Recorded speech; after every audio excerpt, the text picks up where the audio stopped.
pessoal, tudo bem com vocês? Então, estamos aqui finalmente para conversarmos a respeito de um dos meus livros favoritos da vida, que é O Morro dos Ventos Vivantes, da Emily Brontë. Antes de eu entrar para falar sobre o livro, sobre a história, sobre como foi essa minha releitura, a minha história com os Ventos Vivantes, né? Porque de eu gostar tanto assim, de eu ser do time dos leitores que amam o livro, né? Porque eu sei que tem o time dos leitores que não gostam do livro, ou gostam, mas assim, ou não gostam, mas reconhecem, né, a importância dessa obra. Então eu já peço aí desculpas pelo barulho, se vazar algum som. Tem um barulhinho no fundo meio chiado, é por conta do ventilador, gente, porque aqui tá muito quente hoje. E tá simplesmente sem condições de gravar sem esse ventilador. Simplesmente não dá, porque eu começo a suar aqui, a pinicar, meu óculos começa a escorregar, não fica um horror, tá? O Morro dos Ventos Vivantes é um livro do começo aí do século, mais ou menos aí em 1947, 1948, e ele foi aí, e é o livro aí da Emily Brontë. Se não me engano, a Emily, ela é irmã do meio das Brontës, né? Então tem a Charlotte, tem a Emily e a Anne que é mais nova. Charlotte é autora de Jane Eyre e a Anne Brontë é autora de A Inquilina de Watchfield Hall e também de Agnes Grey. Ambos os livros eu já li da Anne Brontë, só que aqui no canal só tem o vídeo para A Inquilina de Watchfield Hall, eu recomendo vocês assistirem lá. E da Charlotte, eu já li quase todos os romances da Charlotte, com exceção do Shirley. Mas hoje a gente vai conversar sobre a única obra da Emily Brontë. Infelizmente, a Emily morreu muito jovem, morreu muito cedo, de tuberculose, se não estou enganada. E esse foi seu único romance publicado aí, que já na era vitoriana causou aí um certo estranhamento, um furor, foi mal recebido, tá? Não pensem vocês que foi um best-seller, super elogiado pela crítica, não foi isso que aconteceu. É um livro estranho, tá, gente? É um livro esquisito, é um livro que talvez, quando a gente tá lendo, né, tem uma amiga minha comentou isso comigo, você se sente mal, em certo aspecto, lendo, porque é um detalhamento da maldade, da brutalidade humana aqui nesse livro, que eu acho que até o momento, assim, na minha vida de leitura, eu nunca encontrei em nenhum outro romance esse retrato brutal, cruel, né, de até que ponto o ser humano pode ser cruel.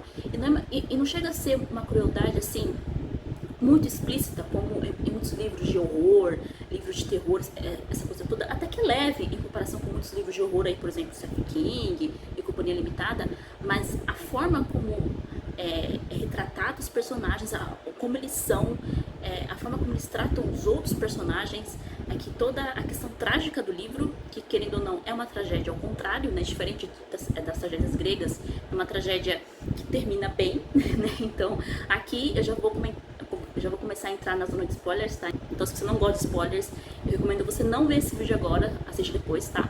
Mas não tem jeito, gente, esse livro aqui já tem 30 mil vídeos no YouTube sobre Morro dos Ventos Vivantes, então eu não vou ficar aqui me preocupando em não revelar coisas do enredo, tá? Eu vou revelar sim, até pra poder comentar com vocês. E muita gente se pergunta, né, como que a Emily, que era uma moça tão reclusa, que era uma moça que era de todas as Brontës, ela nunca saía de casa, basicamente, né? Ela morava lá com as suas irmãs e o seu pai, né? Elas foram órfãos de mãe e muito cedo. Elas moravam em Yorkshire, e Yorkshire é onde se passa aqui a história do morro. E muitos leitores críticos até hoje se perguntam como que a Emily conseguiu escrever, né? Descrever tantos caracteres humanos, como a gente vê aqui no Morro dos Ventos Vivantes, que são assim, fora da caixinha total. São assim, personagens que são únicos, personagens que a gente talvez dificilmente vai encontrar em outra literatura, em outros tipos de livros. São personagens próprios aqui no Morro e são pessoas reais, e são pessoas que podem ser reais. É isso que deixa a gente assim mais perturbado quando lê O Morro dos Ventos Vivantes. Eu acho que a palavra é essa, então eu acho que perturba o leitor. É aquele tipo de livro que eu classificaria sim como uma história de terror também, né? Muitos classificam como uma história de amor.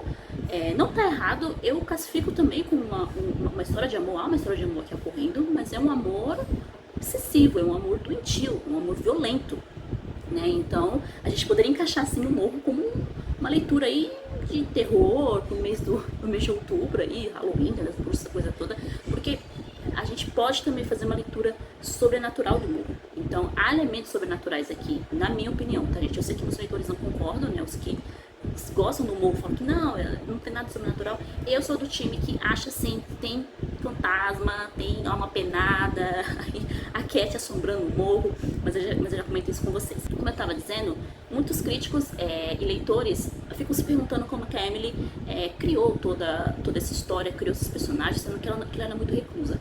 A gente tem que pensar, gente, que os Brontës, né, incluindo o Patrick Brontë, o único homem, né, das Brontës, eles eram leitores, eles eram grandes leitores, eles sempre foram crianças prodígio, então eles liam, escreviam desde cedo, então eles tinham contato com grandes literaturas, sim, com grandes autores, os grandes poemas, epopeias. A Emily, por exemplo, era também uma grande poetisa, né? A Charlotte também escrevia poesia, a Anne também escrevia poesia, o Patrick também escrevia poesia, então eles eram muito letrados, tá? Apesar de serem filhos de clérigo, né? Assim como a Jane Austen também era, eles não serem ricos nem nada do tipo, né? Tanto que as irmãs Brontë tiveram que trabalhar aí por um período da vida delas, mas eram meninas, mas eram crianças prodígio, tá? Eram crianças muito inteligentes. E nessa minha releitura, eu senti uma certa influência também muito da literatura gótica, que era produzida no século XVIII, né?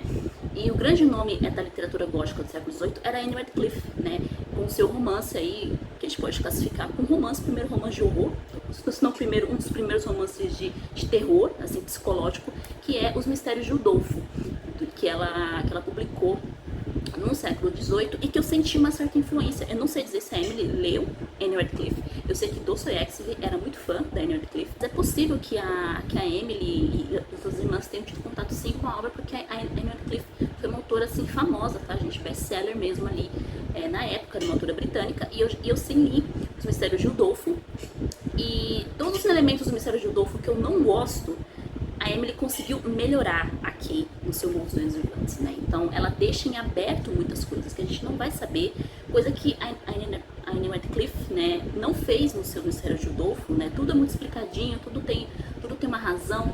Isso numa história de terror, uma história assim meio, né, sombria, eu não acho legal. Eu acho que é bacana você deixar coisas em aberto, né? Eu vou meio que contra, né, o que eu falei naquele meu vídeo sobre porque eu gosto dos vitorianos, mas aqui a gente tá falando de um gênero específico, tá, gente? Então, no gênero de terror, no gênero de horror, apesar de eu não ser muito fã, não ser a maior leitora aqui de terror e horror, nada do tipo, mas eu acho bacana você não ter todas as explicações, você ficar coisas em aberto, você não ter, assim, explicações científicas, racionais pra tudo, o que no morro realmente acontece, não há explicações pra muitas coisas aqui, né? A gente fica com muitas perguntas, muitos questionamentos quando a gente vai lendo, a gente fala, mas a gente fica perguntando, mas peraí, será que foi isso mesmo? Eu acho que tem mais coisa aí do que ela tá contando aqui, a personagem, né, a Nellie Dean.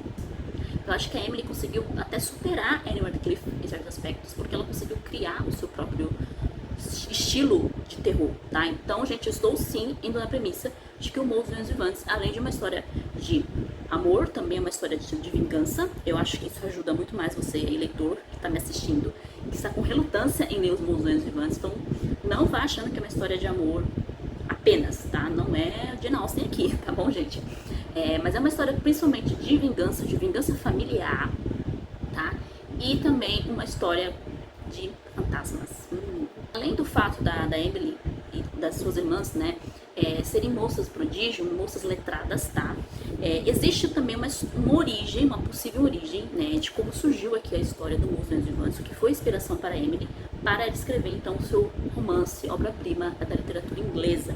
A origem se data de uma governanta que trabalhou ali para os Brontës. Olha só que interessante, porque a gente também tem uma governanta contando aqui a história, né, do morro, né? Então as coincidências aí são grandes. Essa moça, né, ela chegou ali para trabalhar para os Brontës, né, e ela todas as noites colocava as crianças ali ao redor dela, né, perto do fogo ali da lareira, e contava histórias um tanto assustadoras para as crianças Brontës, assim, histórias que dizem, né, os estudiosos ali da obra dos Brontës, que eram histórias até meio próprias, assim, para crianças, porque eram muito, assim, pesadas, violentas mesmo, né.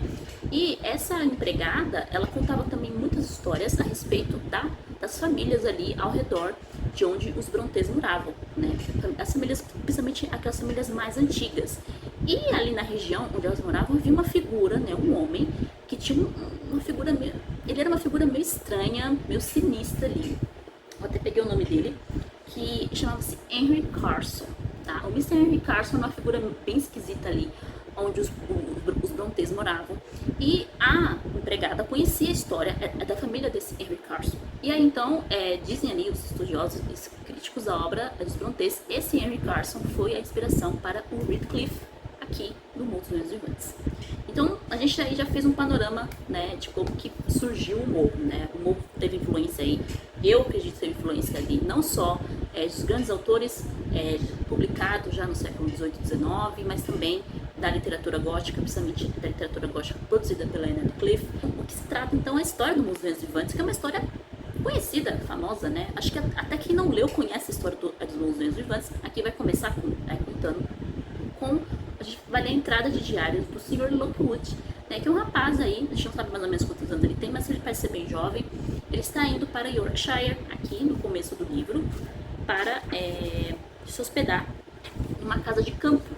E a história começa em 1801, vai dizer aqui. A história que a gente conhece do morro, ela na verdade vai começar, ela aconteceu 20 anos antes, né? Então esse rapaz, ele vai lá visitar lá o seu locatário, né, que é no caso é Redcliffe.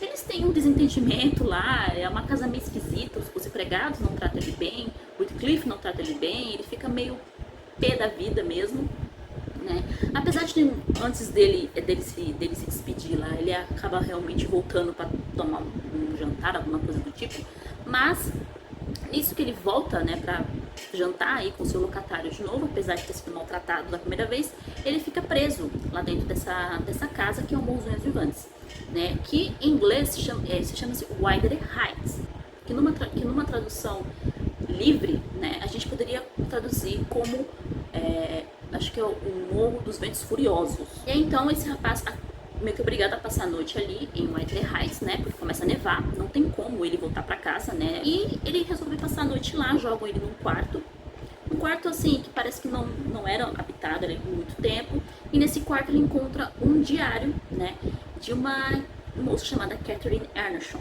né, e ele vai lendo as entradas de diário daquela moça, e aí ele acaba adormecendo. Nisso que ele adormece, ele tem um pesadelo, ele tá sonhando que ele tá na igreja ali da região, uma igreja que já está meio decadente, e tá lá o pastor, né, falando lá no púlpito, e de repente todas as pessoas que estão naquela igreja começam a bater nele. Aí quando a gente chega nessa cena do sonho do Sr. Lockwood, a gente já fica assim, meu Deus do céu, vai rolar nesse livro aqui, porque você tem um sonho desse no lugar daquele, já dá umas premissas de que o romance aqui já não vai ser coisinhas fofas para se ler, né? E aí ele tem esse primeiro pesadelo, ele acorda assustado, depois ele vê que não é nada, ele volta a dormir, e aí ele tem outro pesadelo, que a gente não sabe exatamente se foi um pesadelo ou se ele viu aquilo acontecer, se você estava acordado e realmente foi real. Ele começa a escutar o barulho de alguém batendo na janela onde ele estava ali deitado, né, onde ele tinha adormecido, e ele acha que é um galho, né, das árvores ali que estão na propriedade. Ele abre a janela para tirar o galho, e aí nisso que ele abre a janela, ele acaba agarrando a mão de uma mulher, certo? Aí já começa o negócio. Gente, se você não falar que o Wuthering Heights é uma história de fantasmas, só eu contando aqui pra vocês, já entra aí no clima meio de Halloween mesmo. Mas enfim, continuando a história. E aí essa moça fala que ela quer entrar, ela está há 20 anos ali perambulando e ela finalmente encontra uma casa. Ela fala algo do tipo, ele fica assustado, ele expulsa ela, né? Fecha a janela com tudo e põe ela pra fora. Nisso foi um estradalhaço total e acordou o Redcliffe. E o Redcliffe, ele pergunta, né, que diabo estava acontecendo. E nisso ele fala, não, tinha uma pessoa ali, uma mulher querendo entrar e eu coloquei ela pra fora.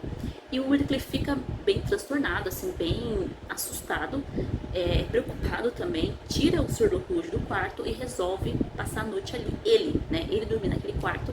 E a última cena que o Mr. Lockwood comenta, né, quando ele tá saindo do quarto ali, que era o quarto da Cat, ele fala que o Redcliffe estava chamando, né, por essa mulher, que o próprio Sr. Lockwood e nós leitores aqui, a gente tira a conclusão que era realmente a Catherine Earnshaw. Mas aí fica de novo o questionamento, ele sonhou ou foi real, né? Ele viu o fantasma da Cat ou ele sonhou que viu o fantasma da Cat, né? Eu sou da teoria, assim, de que ele realmente viu a Cat, tá? Porque o Redcliffe também vai começar ali, lá pro final do livro, né, na segunda metade do final do livro, parece que o Redcliffe também começa a ser assombrado pelo fantasma da Cat, tá? Assim como o Sr. Lockwood também acabou sendo assombrado, tá? Então, claro, a possibilidade de ter sido um sonho, sim, mas eu sou aí do time que acha que não foi sonho, pelo menos nessa releitura que eu fiz, eu acho assim que ele viu a situação da Catherine Earnshon aqui, né? E aí o nosso narrador, ele vai então, ele amanhece, né? Então ele deixa a casa, volta para a casa de Tony Cross Bridge, né? Que é onde ele vai ficar e vai alugar aí por um ano. E só que ele acaba ficando doentado por conta da neve que ele pegou no caminho, etc. E a sua governanta, que é a senhora Nelidinha, vai cuidar dele. E ela então, ele fica curioso por conta dessa família aí, que ele se hospedou, principalmente pela figura do Sr. Radcliffe. E a senhora Nelidinha então conhece o Sr. Radcliffe, né, sabe como ele é. E ela acaba então contando a história da família Earnshon e da família Linton, que Tony Cross Grange pertencia então aos Linton, né? E Whiteley Heights pertencia então aos Earnshon. Essas duas famílias, elas acabam caindo então nessa trilha de vingança do Radcliffe. Ela vai contar que o Sr. Earnshon, o velho Sr. Earnshon, ele chegou um belo dia de viagem com esse garoto, esse Radcliffe, que aqui na tradução vai dizer que ele é um cigano, né? Que poderia ser filho de ciganos e algo do tipo. Mas assim, é uma criança que ninguém sabe de onde ele veio, ninguém sabe quem são os pais, de onde o Sr. Earnshon encontrou esse menino, a senhora Dean não sabe. E nós leitores também, a gente termina o livro sem saber de onde veio esse rapaz. Já começa aí também, né? As perguntas sem respostas, né? E o Radcliffe, ele basicamente vira um tema de discórdia na família, porque o pai, né, o Sr. Earnshon, amava o Radcliffe muito mais que amava os outros dois filhos, que era o Ridley e a Catherine Earnshon, né, que eu já citei por aí. E o Ridley, né, que era o filho mais velho, ele começa então a odiar o Radcliffe, né, e eles ficam nessa rivalidade, até que por fim o Sr. Earnshon morre, o Ridley herda a propriedade ali do pai, né, vira o proprietário, ele se casa, tem um filho também, e ele torna então o Radcliffe, né, empregado de Whiteley Heights, né.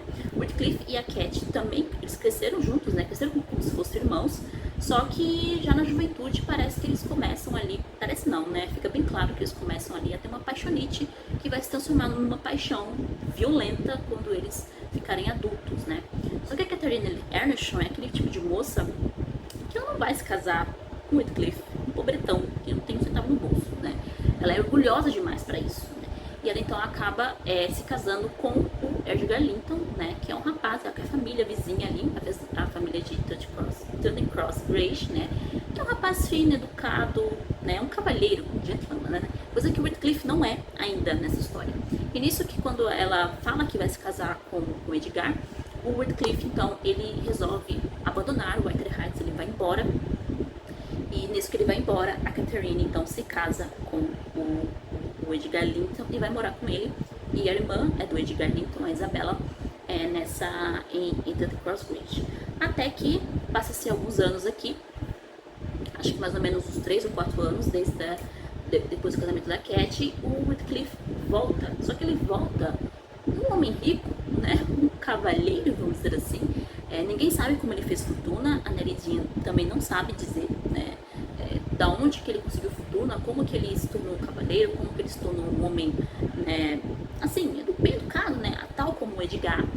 E nessa volta, então, ele começa, né, a bolar aí o seu plano de vingança, né, com o Radcliffe, né, a ideia desse retorno dele é se vingar de todo mundo que o maltratou, que o escorraçou, né, que tornou a vida dele difícil quando ele era criança, e essa vingança vai se dar através dele tomar as propriedades tanto de Whiteley Heights, de Tony Cross Bridge. Como ele vai fazer isso? Bem, isso eu vou deixar para vocês aí lerem o livro e descobrir, né, como que se deu com detalhes esse plano de vingança e se ele foi bem sucedido.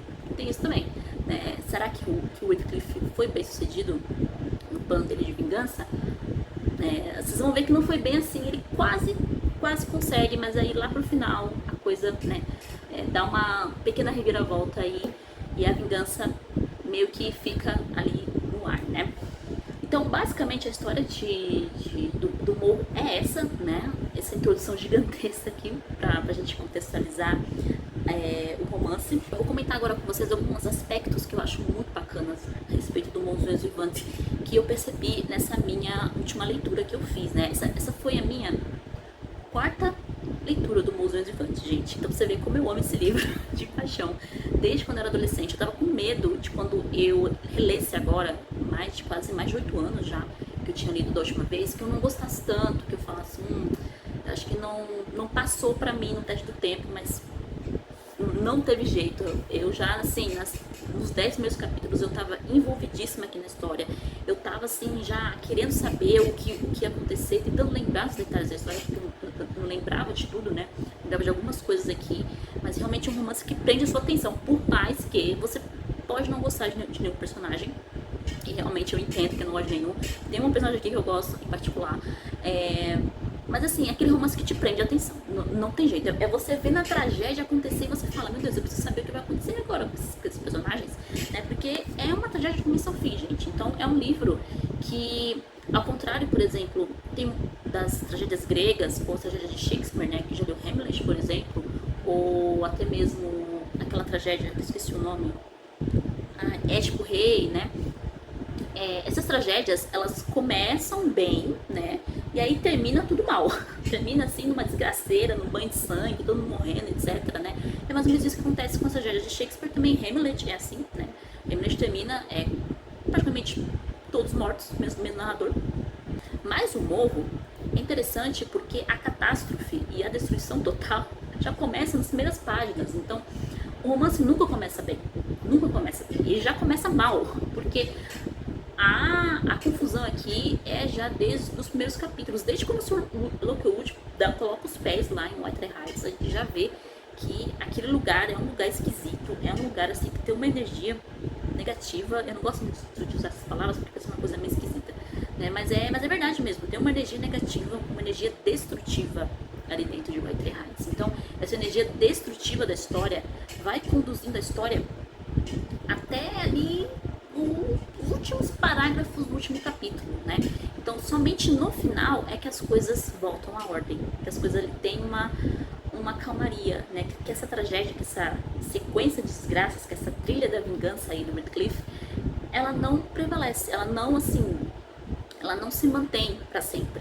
Ela não vai, essa energia não vai se perpetuando de geração em geração. Então, entra naquilo que eu falei de ser uma história de vingança familiar. Então, o Redcliffe, ele vai se vingar, né, de tudo que ele sofreu através dos filhos daquelas pessoas, né, dos filhos da Catherine Earnshaw, dos filhos do Ridley e dos filhos e da filha do Edgar Linton, que é a Catherine Linton aqui, né, que é a que mais aparece aqui na história, né? Então ele vai, a sua vingança ela vai se perpetuar na geração seguinte. Então a geração seguinte vai sofrer então a vingança de Redcliffe aqui. E é curioso que essa geração seguinte, ela basicamente é um espelho tanto da Catherine Earnshaw quanto do Redcliffe quando eles eram jovens, né? Então o Hareton, por exemplo, que é o filho do Ridley, né? Que o Ridley era o filho do velho Sr. Earnshaw, né? O Hareton, ele vai sofrer tudo aquilo que o Redcliffe sofreu, né? Mas a gente percebe que o Hareton, ele não é uma pessoa tão ruim como é o Redcliffe, por exemplo, né? A Catherine Linton, né, que é a filha do Edgar Linton com a Catherine Earnshaw, ela tem, assim, ela é parecida com a mãe em certos aspectos, mas ela tem um coração muito mais bondoso, né? Ela não é assim, não era tão egoísta, tão destrutiva como era a sua mãe, né? Então, esses personagens, eles são ali um espelho do próprio Redcliffe e da Catherine, mas digamos assim, uma versão melhorada, uma versão melhor deles, né?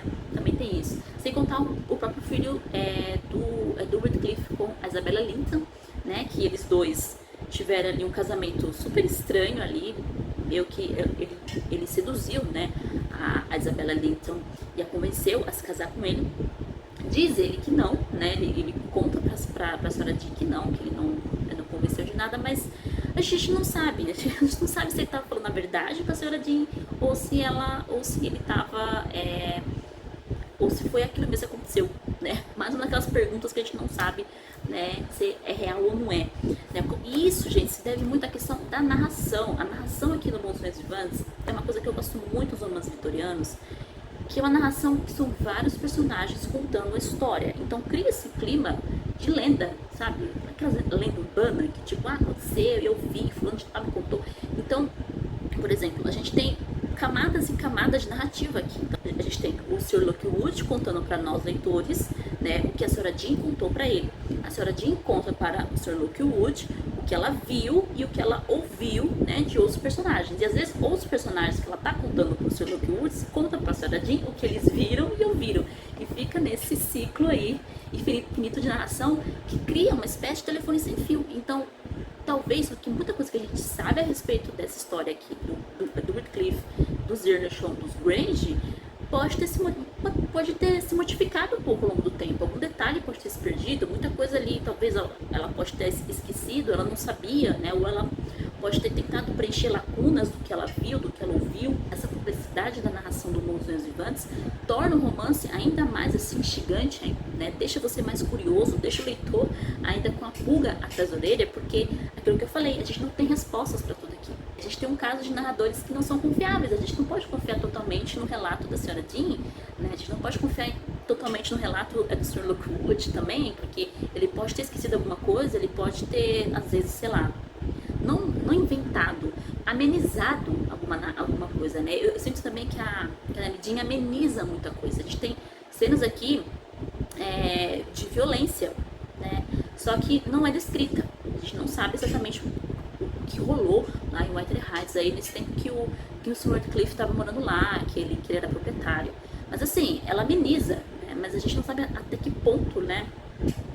Que tipo de violência foi praticada ali enquanto ele estava lá. Ele bate aqui no Mr. Ridley, enquanto ele ainda está vivo, ele quase morre, ele espanca, né? O Ridley, o Linton, né? O Linton Redcliffe, que é o filho dele, o Redcliffe, ele morre de medo do pai. A gente não sabe que tipo de abuso o Linton Redcliffe sofreu nas mãos do pai. Pode ter sido um abuso apenas psicológico, ele pode ter sofrido abuso físico, a gente não sabe. Então, essa questão violenta aqui do livro, gente, é uma coisa que também, eu acho que não só chocou muitos leitores da época, né, principalmente a crítica ficava falando que o senhor Hector Bell, né, que era o pseudônimo da Emily, quando ela publicou o livro, era um homem selvagem, chamava ele, a pop da Emily assim, usava uma linguagem chula aqui também, a gente tem quase palavrões aqui, né? Mas as questões de violência aqui são pesadas, tá? E até hoje também choca a gente quando a gente vê esses relatos, porque a gente não espera isso, né? De um romance ali que se passa numa vila ali em Yorkshire, século XIX, né? Onde as pessoas deveriam ser civilizadas, mas não são, né? Isso volta então para aquela questão que eu comentei sobre o uso do Judolfo da Anne Radcliffe, e também há um comentário que a própria Jane Austen faz na sua abadia de Northanger, que ela diz assim: bom, nós estamos na Inglaterra, né? Inglaterra é um país civilizado, essas coisas não vão acontecer, né? Vai dizer o Henry, o Tilney para a Catherine, né? E lá no Mistério de Judolfo, toda a tramóia, as coisas que acontecem, não acontecem na Inglaterra, acontecem lá se não me engano, na Itália, né? Então, assim, aqui não. Aqui a história se passa na Inglaterra, mas se passa na Inglaterra, se passa em Yorkshire, mas aonde? Ninguém sabe, né? Ela não deixa assim, ela não faz descrições de cidades, nenhum personagem fala que vai pra Londres ou que vai, sei lá, pra alguma cidade próxima, Bath, nada do tipo. Parece um lugar, assim, muito remoto, muito isolado também do mundo, de tudo, assim, né? Por isso que eu falo, né, eu repito, né, que essa influência aí dos outros romances góticos também, que é muito forte no mundo também. E outra coisa também que deixa a gente chocado também, né, que a protagonista, né, que é a Katharina Earnshaw, ela morre, assim, na primeira metade do livro, né, então é uma coisa que eu acho que me deixou chocada também, quando eu li a primeira vez, e nessa terceira ou quarta vez que eu li, também eu fiquei chocada com a morte da Cat, que é uma morte triste, né, ela morre basicamente nos braços do Wycliffe. Quando o Wycliffe invade lá a casa e ela tá morrendo, ela teve um filho, né, que assim, só é mencionado quando ela tá ali nas últimas dela, né, como que essa mulher engravidou, ninguém sabe, não sabemos, né, porque mas aí essa gravidez meio que só agravou a doença que ela já vinha tendo aí há um tempo e ela morre. E aí eu volto então ao que eu estava falando no começo sobre a questão de histórias de fantasmas, né? Eu senti muito nessa releitura que a Catherine está sim assombrando White Heights, que ela está ali rondando, principalmente nessa cena inicial. E pelo fato do Edward Cliff ter dito, meio que amaldiçoado a alma dela, dizendo assim: espero que você me assombre até os últimos dias da minha vida, né? Ele vai dizer uma coisa do tipo. Outra fala também que a gente fica meio chocado, assim, como assim, meu pai do céu, tá pedindo pra ela assombrar ele o resto da vida? É basicamente o que vai acontecer. E não só isso, o Radcliffe, ele é um homem robusto, jovem, né, com saúde, diferente do Edgar Linton aqui, né, que ele é chamado de um homem fraco, né, que morreu até muito jovem. Mas a morte do Radcliffe também é uma coisa chocante, porque ele meio que se suicida, se formos parar pra pensar, né, porque ele passa dias sem comer, fica tomando chuva, tomando neve, essa coisa toda, e, gente, pedir pra morrer mesmo, porque como é que você vai, a chance de pegar uma pneumonia, uma gripe forte, fraco, sem se alimentar e você morrer sei lá, de inanição, de gripe, de pneumonia, é aqui um caminho sem volta, e é exatamente o que ele vai fazer. Só que nesses últimos dias ele vai ali, meio que começa a tentar ver o fantasma da Cat, né? Então ele fica atrás ali, procurando encontrar a Cat de novo, ao ponto de abrir o caixão dela. Sim, senhoras e senhores, ele abre o caixão da Catherine e ele fala para enterrá-la do lado, pra quando ele morrer, enterrá-la do lado do corpo dela, alguma coisa do tipo, e assim, expulsar ali, meio que tirar o marido do lado dela, né, do Edgar Linton. Outra cena aqui escandalosa, né, que eu fico chocada com uma cena dessa. Imagina os leitores lá do século XIX, né, gente? Enfim, então, né, de considerações finais aqui sobre o livro. É um romance arrebatador, é um romance que prende a sua atenção. Eu gosto muito do Hareton, né? O Hareton, que é o filho do Ridley, né? Que é o Radcliffe aqui, é o duplo do Radcliffe aqui na história. Mas que ele é um rapaz de bom coração, apesar dos pesares, apesar dele ser um bruto, né? Mas o pobre do garoto era para ser o herdeiro de White Heights, ele era o herdeiro legítimo de White Heights, mas o Radcliffe tomou isso dele, né? E ele acaba se apaixonando então pela Catherine Linton, né? Que no começo não dá muita bola pra ele, né? Fala que esse meu primo aí, ele é um homem burro, iletrado, sabe de nada, etc. Mas que aos poucos ela vai ali, o coração dela, né? Como eu falei, é um coração bondoso, apesar de tudo. Ela vai ali se aproximando do primo e eles acabam se apaixonando e se casam no fim da história, né? Então a senhora Jean vai contar que eles, depois que o Sr. Lockwood volta, né? Um ano depois, ele volta aí pra White Heights aí para querer quitar a dívida dele, né? Ele fica sabendo então que o Hareton e a Cat Linton vão se casar.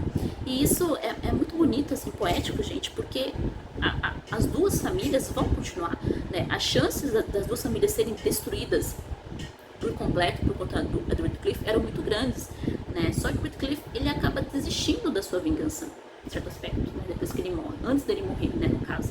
Ele desiste de se vingar porque ele fala, bom, eu consegui com tudo, mas isso não me traz felicidade, né? Porque ele não conseguiu a Cat não vai voltar, a Cat está morta, né? Então ele começa a correr atrás daquilo que ele quer encontrar a Cat de novo, né? E nisso, e aí com a morte dele abre o caminho então para o Hareton e a Catherine Linton poderem ficar juntos, né? Mas a história termina, né, com esse final feliz, vamos dizer assim, né, de uma tragédia, que tinha tudo para terminar em tragédia também.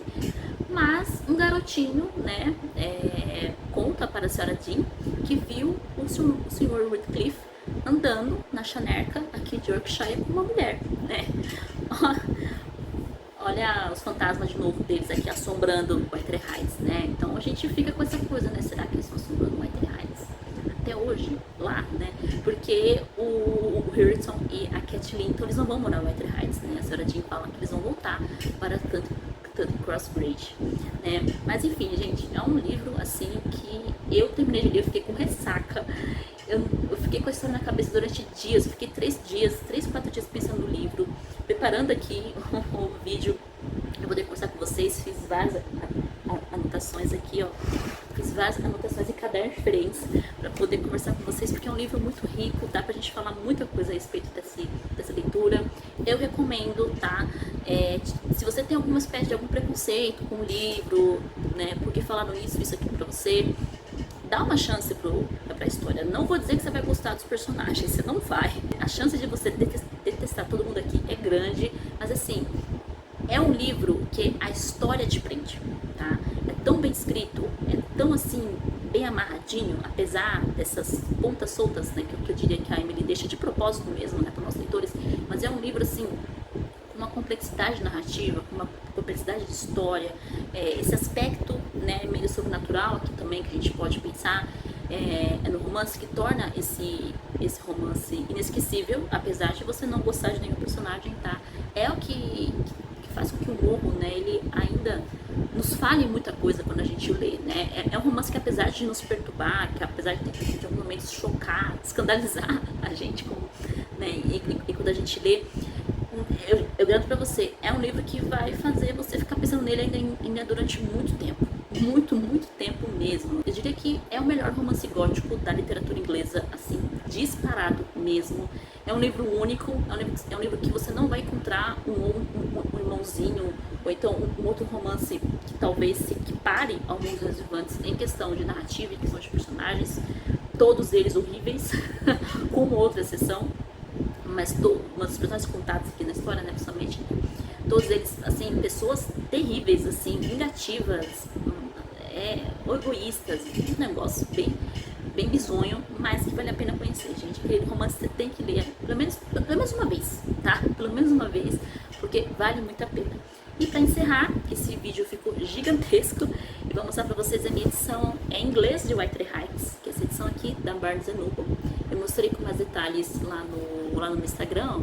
Ela tem um corte roxo, vem com fitilho. Eu comprei faz muito tempo, lá acho que foi na Saraiva. Eu comprei, olha, e começa assim. É muito bonita essa edição. Eu acho que eu não cheguei a ler o Morro ainda em inglês. Eu acho que talvez ano que vem eu faça uma releitura em inglês aí do Morro. Ele fica assim, bem bonito, tá, gente? Bem caprichado. E ela é bem delicada. E aqui no final tem a assinatura da própria Emily Brontë. Vou mostrar aqui pra vocês. Aqui, ó. Tem a assinatura dela. Lógico, é uma reprodução, é da assinatura da Emily Brontë. E aí o texto é assim. Bem caprichado, gente. Bem bonito. Vou mostrar aqui atrás, ó. Parece livro antigo e é um livro de capa emborrachada, né? Não é bem uma capa dura. É uma capa mais emborrachada, que eu acho que preserva mais o livro, na verdade, né? Deixa o livro mais preservado e é mais fácil de ler, mais maleável, né? Do que uma capa dura em si. E depois eu tenho essa edição aqui, que é da Zahar, que eu li, né? Que tá muito boa, texto assim, excelente tradução, edição assim, que vale a pena. Aí, se vocês estão procurando uma edição em português de Mundos Vivantes, ficar aqui com essa edição da Zahar, que eu gostei muito, tá, gente? Então é isso, gente. Espero que tenham gostado do vídeo. Eu amei fazer essa releitura de Mundos Vivantes. Tava assim, ansiosíssima para fazer essa releitura. Desde quando eu coloquei o livro, né, como a minha meta de releitura para esse ano de 2022. Então é isso. A gente se vê no próximo vídeo. Beijo pra vocês e até mais.